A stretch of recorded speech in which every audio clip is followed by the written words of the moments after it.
सेठी houses हैं, शाबर का मैं कहूँगा कि ताज है।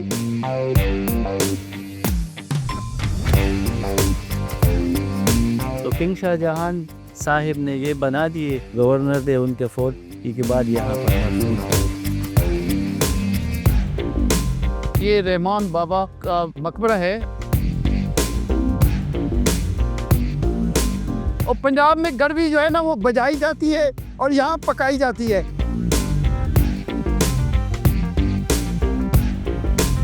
ये कौन कौन से हुक्मरान हैं और इनका क्या आलीशान दौर था। पेशावर को हुनरमंदों का शहर भी कहा जाता है। लोग इसको उर्फ़े आम में बीबी जान कहते हैं।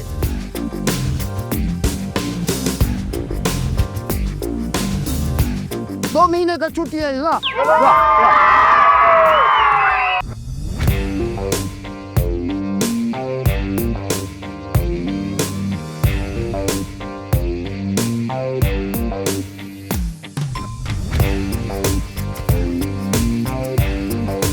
ये सेठी हाउसेज हैं।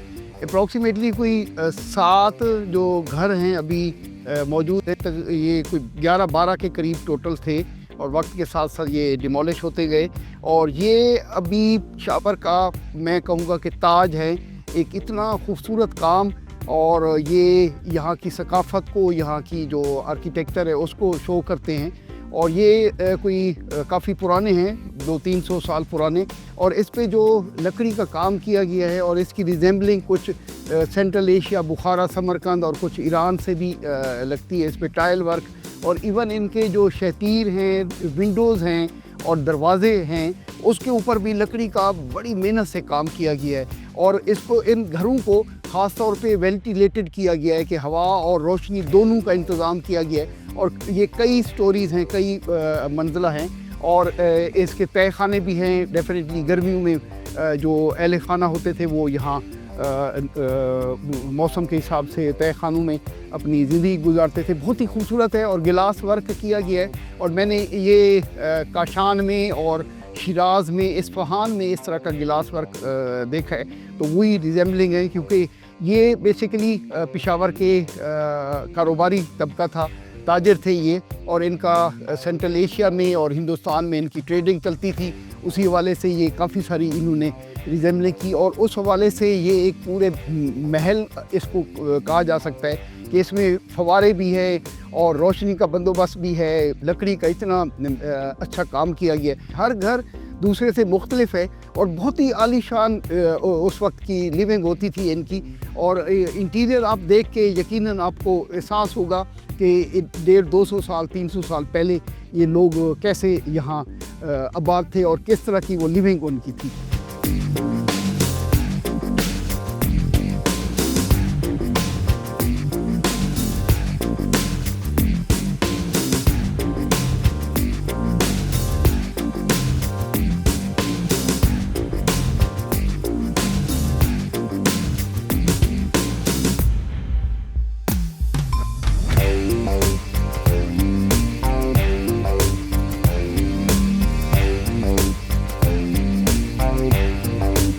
सेठी हाउसेज के इस वक्त मैं दूसरे तहखाने में मौजूद हूँ और उसकी आवाज़ भी आप इको में अब गूंज रही है। और मेरी राइट साइड पे उन्होंने वेंट्स के लिए रखा हुआ है सिस्टम के।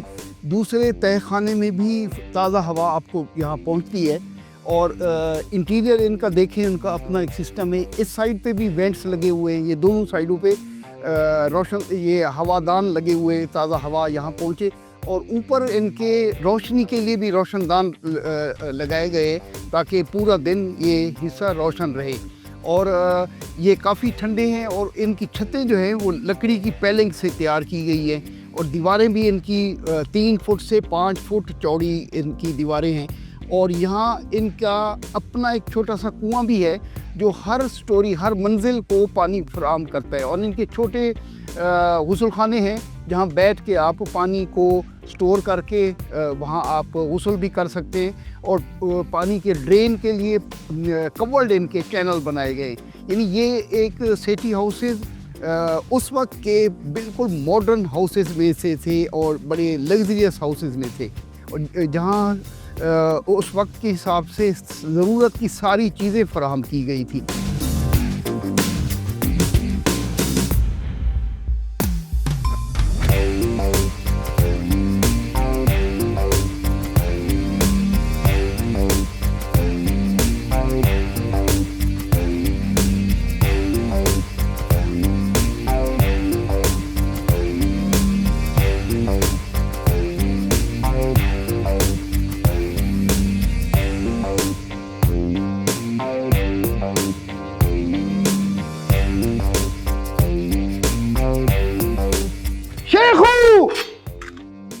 ये बादशाह सलामत।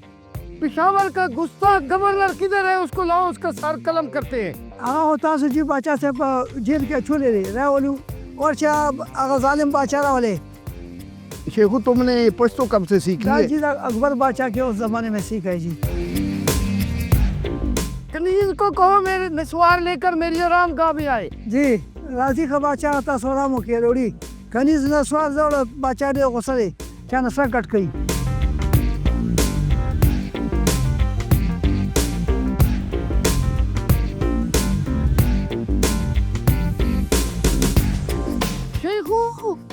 आज हम दिल्ली फतह करेंगे, हमारा शाही हाथी किधर है? बादशाह सलामत हाथी तो मर चुका है, अब मेरा अपना मोटरसाइकिल उस पर चले जाएंगे सर। मोटरसाइकिल पे आ चले, चलो दिल्ली फतह करते हैं। शेखू जी बादशाह, ये बच्चा पार्टी क्यों इकट्ठा हुआ है? बच्चे 2 महीने की छुट्टी मांगते हैं। इसको छुट्टी दे दो। उस्ताद जी इसको 2 महीने का छुट्टी दे दो। ठीक हो गया, अब ठीक हो गया, 2 महीने का छुट्टी है।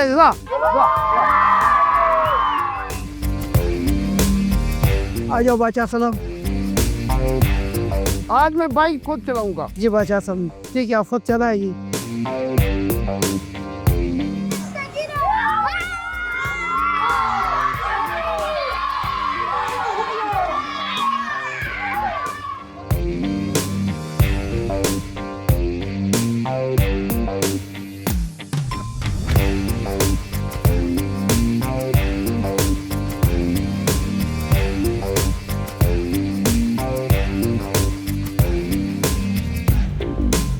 इस वक्त हम पेशावर में हैं और हमारे साथ अरबाब मोहम्मद हलीम हैं और ये इतनी तारीख़ी जगह और बिल्कुल ये पोशीदा है पेशावर के अंदर और इसकी थोड़ी सी हिस्ट्री मालूम करते हैं अरबाब साहब से। ये क्या चीज़ है, कब तामीर हुई और इस जगह का नाम स्पेशली क्या है जो हम अपने व्यूअर्स को भी बता सकें। अस्सलाम वालेकुम अरबाब साहब, कैसे जी? ठीक ठाक जी। ये बड़ी खुश। Thank you. ये इतने ह्यूज स्ट्रक्चर, ये काफ़ी कदीम पुराना लग रहा है, तो क्या चीज़ है और इस जगह का नाम क्या है और इसकी तामीरात कब हुई, इसकी थोड़ी सी हिस्ट्री बताएं।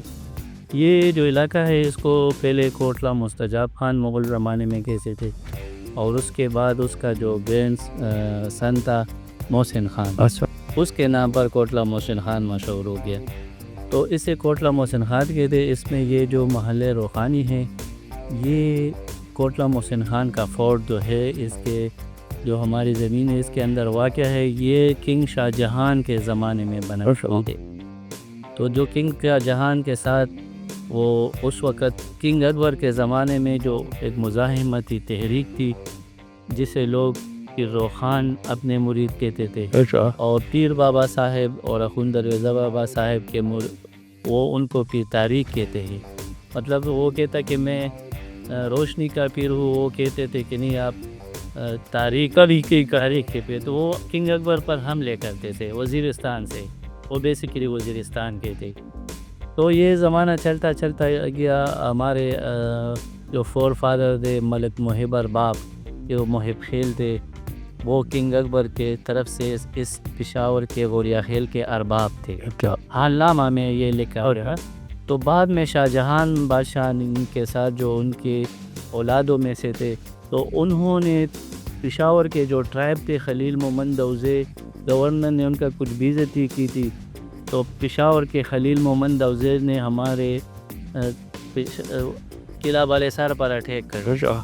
वो जंग ये जीतने वाले थे, लेकिन इसमें ये अहदाद जो थे इन्होंने गद्दारी कर दी और वो उनके साथ मिल गए और उन्होंने गवर्नरी और ज़मीन लेकर वो फिर इंडिया में चले गए। अच्छा। तो किंग शाहजहां साहिब ने ये बना दिए, तो वो उनके साथ वो जो गवर्नर थे उनके फोर्ट के बाद यहाँ पर मदफून हो। अच्छा, ये गवर्नर और रॉयल फैमिली समझ ली कि मदफून है यहाँ। वो जो उस टाइम के वो थे वो इतने बुनियाद थे। सही है। और इसका गेट भी अभी तक आप कह रहे थे, गेट भी इसका है और एंट्री और सारा किले की और दीवारें इसकी। मोहसिन खान के है। ओके। और इसकी दीवारें भी कोई बची हुई है जो पुरानी कदीम थी कुछ?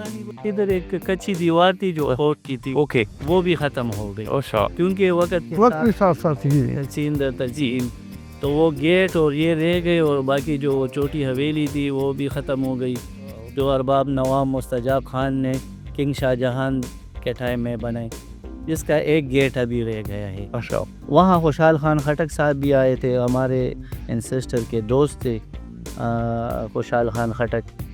ये काफ़ी तारीख़ी जगह है, इसके मुख्तलिफ हिस्से हैं वक्त के साथ साथ, क्योंकि अप्रॉक्सीमेटली 400 to 500 ईयर ये पूरा सेटअप है, और वक्त के साथ साथ कुछ डिमोलिश हो गई, कुछ महफूज हो गई, और गवर्नमेंट की भी देखभाल ना होने की वजह से ये खस्ता हाली के शिकार है। बट जो बची हुई है कुछ बेहतर है, तो इसके कुछ हिस्से आपको दिखाते हैं, और ये हिस्ट्री के जो पोशीदा राज हैं यहाँ मदफून हैं।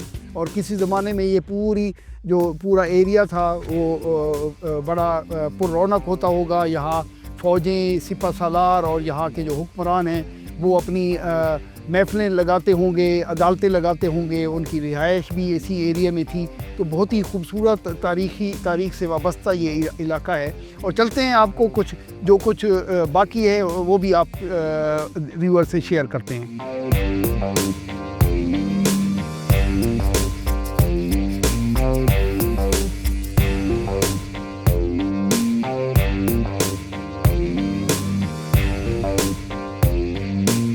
हमारे साथ अरबाब हलीम साहब हमारे साथ है, और कुछ इस तारीख़ी गेट के बारे में पूछते।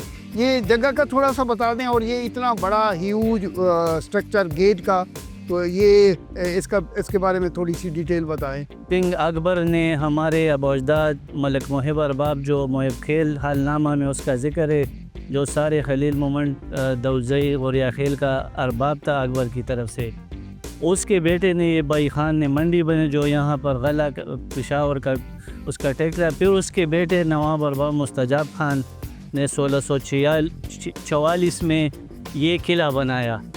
तकरीबन 15 एकड़ में ये किला था, ये इसका मेन गेट था। तो वो खुशहाल खान खटक साहब जब ये बन रहा था, तो मशहूर व मारूफ बुज़ुर्ग काका साहिब अली रहमत ने इसमें वो लकड़ी के वो सतून कील की थी ना। ये बताएं कि ये जो किला था, इसका ये एक ही गेट था या और गेट थे इसके? नहीं, इसका ये सिर्फ ये एक गेट था, क्योंकि सामने उसकी दरा तक उसकी ट्रैब थी, तो मतनी से ये नज़र आता था, और यहाँ पर फैसले होते थे। जब खुशहाल खान खटक पर इल्ज़ाम आया गवर्नर की कत्ल का, तो वो तिरा चला गया। तो मुस्तजाब खान वहाँ गया, उनका दोस्त था, उनको यहाँ लाया, 2 हफ्ते यहाँ ठहरे। फिर वो किंग औरंगज़ेब से मिलने गए, और किंग औरंगज़ेब को उन्होंने मुस्तजाब खान ने कहा कि ये बेगुनाह है, और इसको जिस सरदारों ने ये इल्ज़ाम इस पर लाया, ये सरासर झूठ है। तो वो झूठ साबित, और खुशहाल खान खटक फिर मतलब उसको बच गए, और फिर अपने खटक कबीले के सरदार। अभी इसकी जो तारीख़ी अहमियत के हवाले से इसकी बड़ी खस्ता हालत है, तो इस बारे में क्या कहेंगे? गवर्नमेंट को थोड़ा इसको रिस्टोर करना चाहिए, इसको थोड़ा महफूज करना चाहिए, इतना तारीख़ी विरसा। ये तो पेशावर में अगर हेरिटेज ट्रेल बनाए, तो ये कैंट और पेशावर सिटी के बिल्कुल कॉर्नर पर 1/2 किलोमीटर से भी कम है। तो अगर ये हेरिटेज ट्रेल बने, टूरिस्ट आएंगे, पेशावर का जितना भी रहते सबको, और ख़ास कर कोटला मोहसिन ख़ान को हेरिटेज विलेज का दर्जा दे दे, और ये इसको रिनोवेट करे, प्रिजर्व करे टूरिस्ट के लिए, हमारे नस्लों के लिए, क्योंकि हमारी तारीख़। ये बड़ी अच्छी बात अरबाब साहब ने कही कि ये कोटला मोहसिन ख़ान बहुत ही तारीख़ी, इससे सदियों पुरानी तारीख़ जुड़ी हुई है, और ये गेट अभी खस्ता हाल है, और इस पे थोड़ी देखभाल होनी चाहिए, और ये कौमी विरसा इसको महफूज रखना चाहिए, और आने वाली नस्लों के लिए ये एक असासा है। और हिस्ट्री और आर्कियोलॉजी के लवर जो हैं उनके लिए यहाँ बहुत कुछ देखने को है।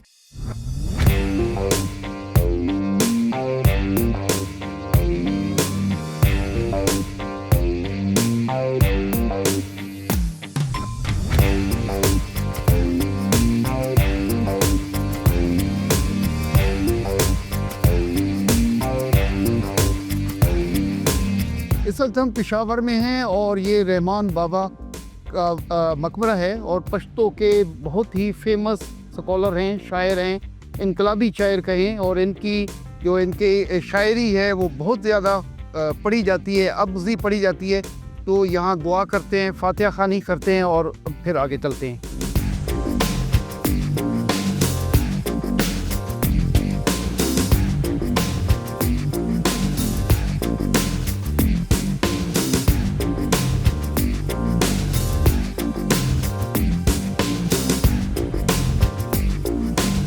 ये इस वक्त हम पेशावर के वॉल सिटी में मौजूद हैं और मेरी बैक पे आप देख रहे हैं सरासिया गेट है। और ये किला जो है, ये वॉल सिटी है, ये काफ़ी पुरानी है। इसमें बाद में सिखों के दौर में और उससे पहले मुग़ल दौर में भी इस पर काम होता रहा।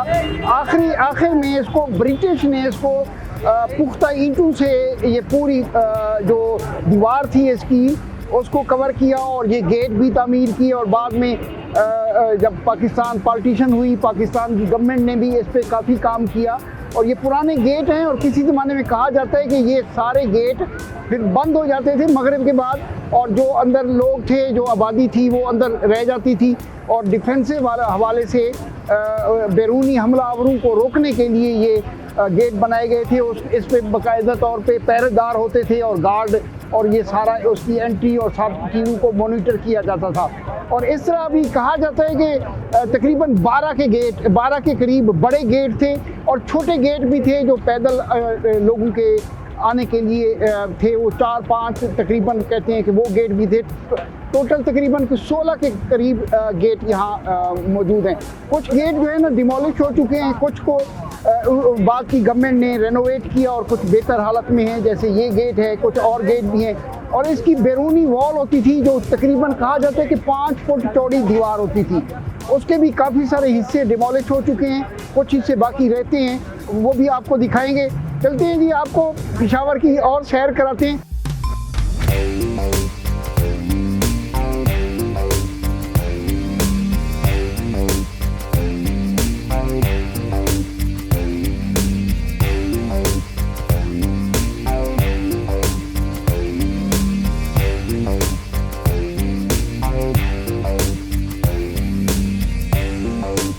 इस वक्त हम पेशावर के इलाके वज़ीर बाग में मौजूद हैं और ये बहुत बड़ा कब्रिस्तान है। और जिस जगह पे मैं मौजूद हूँ ये अफ़गान हुक्मरानों के मकबरे हैं, कब्रें हैं, और बहुत ही तारीख़ सी जुड़ी हुई ये जगह है।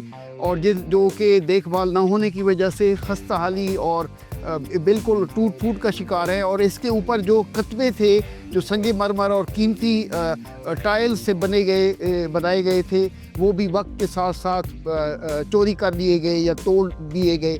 और मेरे ख़्याल में हमें जो ज़िंदा कौमें हैं वो अपने कौमी विरसे, अपने सकाफ़ती विरसे की हिफाजत करती है। और जो मुतल्लिका डिपार्टमेंट है मेरे ख़्याल में उनको भी थोड़ा सा नोटिस लेना चाहिए। इतनी तारीख़ी जगह हैं, इनको महफूज करना चाहिए। और देखें आपके ये कौन कौन से हुक्मरान हैं और इनका क्या आलीशान दौर था। और यहाँ हज़ारों और लोग भी मदफून हैं। और कुरान शरीफ में अल्लाह ताला ने फरमाया सीरू फिल अर्ज़, कि दुनिया की सैर करें और देखें और इबरत हासिल करें कि ये लोग अपने जब ज़िंदा थे तो क्या इनकी शान होती थी। आज ये खामोश यहाँ पड़े हुए हैं।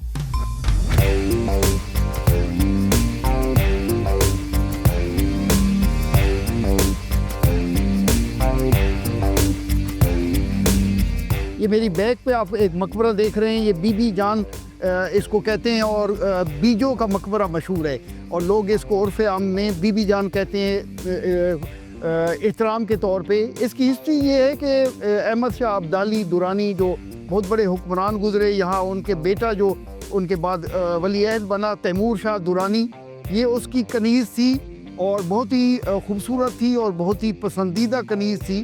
तो ये जो महल्लाती साजिशों की वजह से इसको जहर दे दिया गया और इसकी डेथ हुई। और तैमूर शाह ने उसकी अज़मत और उससे उन्स की वजह से, उससे प्यार की वजह से और क्योंकि उसकी प्यारी खिदमतगार थी तो उस वजह से इतना आलीशान मकबरा बनाया ये वक्त के साथ साथ इसकी देखभाल ना होने की वजह से ये अभी मुनहदम होने के करीब है, डिमोलिश होने के करीब है। इसकी मार्बल की किसी ज़माने में प्लेट्स लगी होती थी और ये इसके ऊपर ग्लेज टाइल्स भी लगी होती थी, और वक्त के साथ साथ जो ट्रेजर हंटर लोग हैं, ख़जाने की तलाश में निकले लोग, उन्होंने इसके जो कीमती तख्तियाँ थी वो उतार ली गई, और अभी इसका काफ़ी सारा हिस्सा डिमोलिश हो चुका है। और ये एक कौमी विरसा है और इसकी देखभाल होनी चाहिए। बहुत ही हिस्ट्री से रिलेटेड ये जगह है।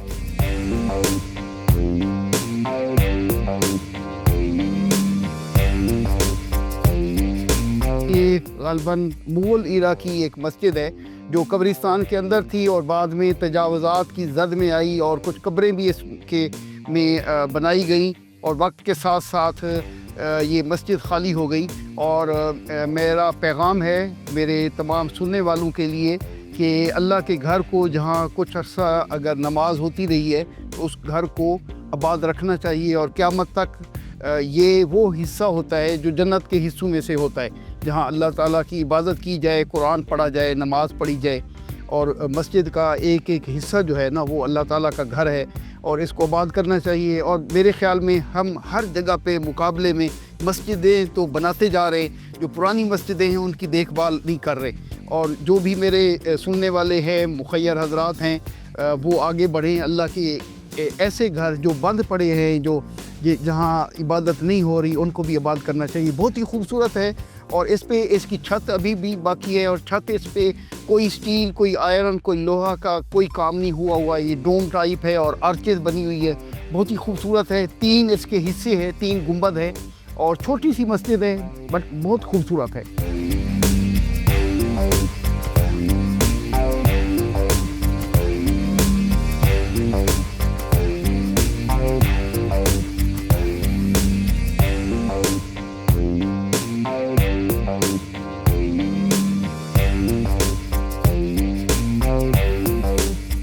पेशावर में आपको एक डिफरेंट जो डिश है वो दिखाता हूँ। और पंजाब में गरवी जो है ना वो बजाई जाती है और यहाँ पकाई जाती है, और ये गरवी में स्पेशल एक इनकी यहाँ की डिश तैयार होती है जो मटन गरवी इसको बोलते हैं। और आपने बलूचिस्तान में तो खड्डा कबाब और डिफरेंट सब्जीज देखी होगी, यहाँ देखिए ये किस तरह की डिश तैयार की जा रही है, और ये डिफरेंट है। जब भी पेशावर आए गरवी मटन ज़रूर खाइएगा। दी बाइकर्स की नेक्स्ट एपिसोड तक के लिए मैं इजाज़त चाहूँगा। पाकिस्तान जिंदाबाद।